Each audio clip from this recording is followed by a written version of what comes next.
4 jours après les attaques de Catalogne, est-ce un phénomène d'imitation? Les spécialistes l'affirment, imitation voire identification. Hier, une autre voiture bélier s'est précipitée sur des passants à Marseille, faisant un mort et un blessé. L'homme qui a été arrêté est soigné en psychiatrie.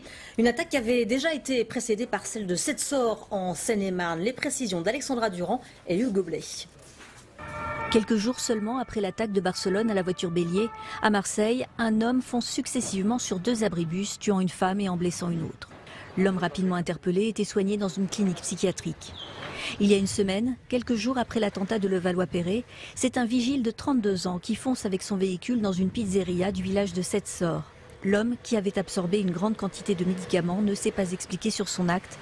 Là encore, le mobile terroriste est écarté par la justice. On ne peut pas parler d'épidémie, on ne peut pas parler de contagion. Cet aspect particulier du mode opératoire imprègne leur passage à l'acte, mais en même temps, ce n'est pas la clé du passage à l'acte. C'est simplement la manière dont ils ont choisi de détruire avant souvent de se suicider ou souvent dans un contexte dépressif.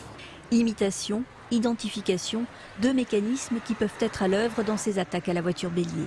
Mais aussi une volonté d'accéder à la notoriété en très peu de temps. Il y a des personnes qui passent leur journée devant la télé et qui se disent bah, tiens, je veux aussi faire parler de moi. Donc on ne peut pas écarter le fait que c'est devenu quelque chose qui peut intéresser un certain nombre de personnes qui psychologiquement, je l'ai dit, sont particulièrement fragiles. Difficile pour les psychiatres de déterminer à l'avance ces passages à l'acte. Face à un patient qui évoque une action violente, il n'est pas toujours évident de savoir si cette intention est réelle ou si c'est une provocation.